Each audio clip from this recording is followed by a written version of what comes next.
The old wooden barn stood alone in the fading light, its silhouette framed against a blood-red sunset that bled across the horizon. A dry wind whispered through the fields, carrying the smell of earth, hay, and something else, something faint but unmistakable. Inside, the air was still. A single lantern flickered against the rough beams, casting long shadows on the dusty floor. In the center of that barn lay a bundle wrapped tightly in a faded piece of cloth, resting on a wooden table like some long-buried secret finally unearthed. The rancher's hands trembled as he reached for it. Behind him, a woman's voice cracked through the silence, her words drenched in fear and desperation. "Please, don't take the cloth off." But he didn't stop. He couldn't. And when he pulled it away, what he saw made his body go cold and his knees nearly give out beneath him. His breath hitched, his eyes widened, and the lantern's light seemed to waver as if the very air had shifted. The rancher began to shake. If you believe in kindness, redemption, and the power of second chances, please take a moment to like this video, share it with someone who needs to hear a meaningful story today, and subscribe to The Gentle Truth. Your support helps us bring more heartfelt stories to life. The rancher's name was Samuel Hart, a man who had built his entire life on the dusty plains of Montana. He was known for his strength, his solitude, and his silence. Widowed at a young age, Samuel had spent years burying his grief beneath the relentless work of tending cattle, repairing fences, and surviving long winters. He wasn't unkind, but he was distant, like a mountain carved by storms.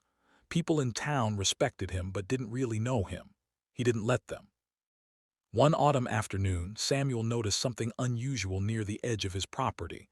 A broken wagon half hidden among the cottonwoods, its wheels splintered, its canvas roof torn like a wounded animal.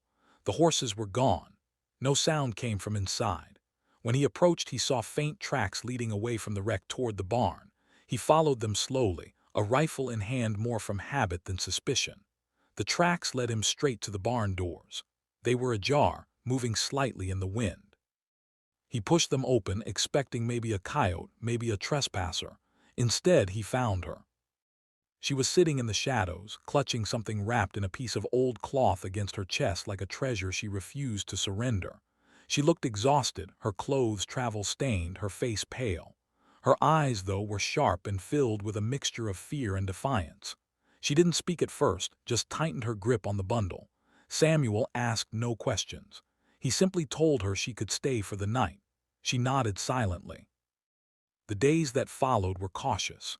She introduced herself as Lily. She was on the run, though she never said from what. Samuel offered her food, water, and a place to rest in the small loft of the barn. He didn't ask for details. He never did with anyone. But he noticed things. The way she always kept the bundle near, even when she slept. The way her hands shook sometimes when she thought no one was watching. And the way her eyes seemed to carry a sorrow far heavier than her thin frame.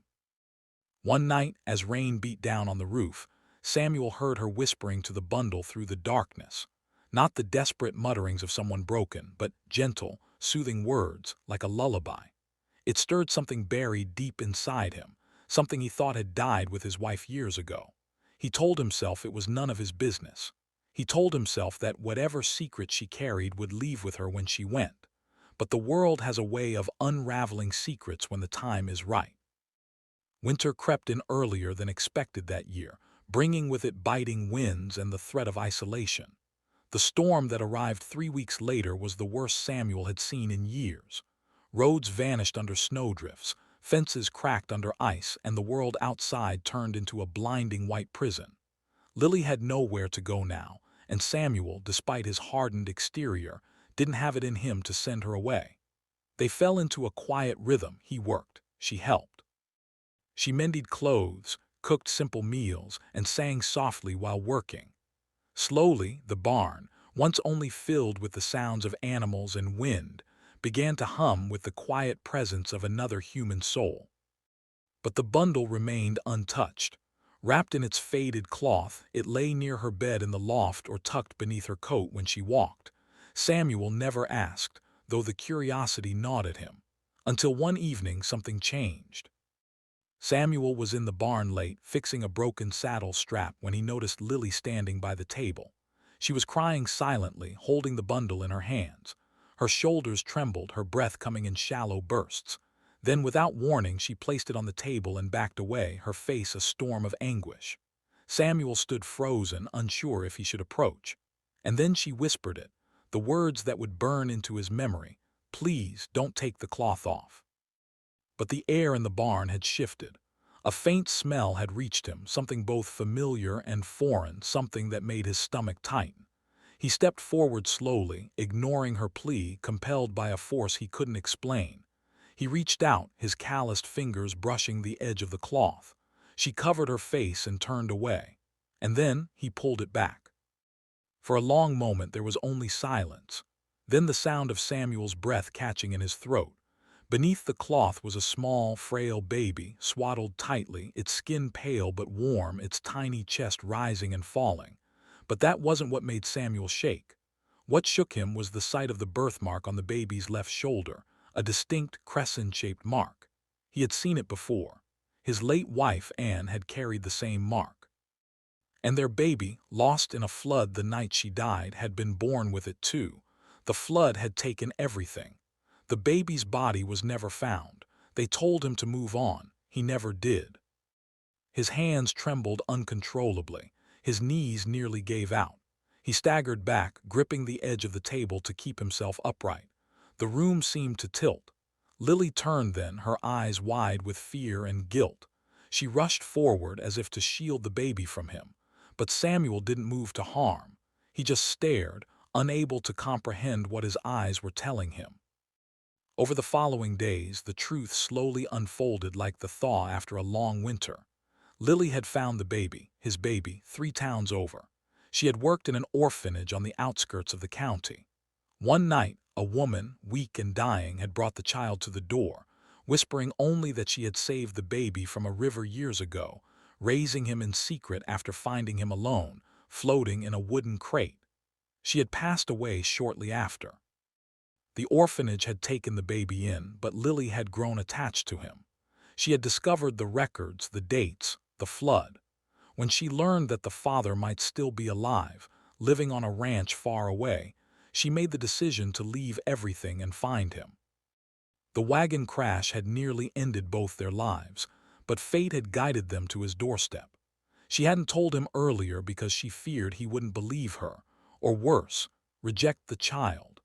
She had begged him not to unwrap the cloth because she was terrified of shattering his fragile heart with a truth he might not be ready to face.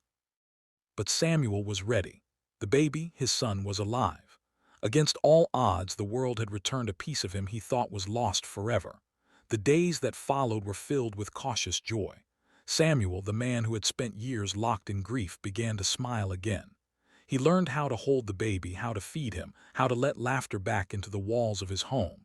Lily became like family, the bridge between past and future, sorrow and healing. The barn that once echoed with loneliness now held the warmth of second chances. The snow melted. Spring came. Samuel stood on his porch one morning, the baby in his arms, watching the sun rise over his fields. He had lost everything once, but life, in its mysterious way, had returned what mattered most.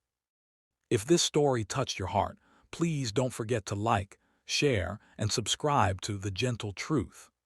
Your support means the world to us and helps us continue sharing stories that remind us of the beauty of hope and humanity. Before you go, share your thoughts in the comments below. What part of this story moved you the most? We'd love to hear from you.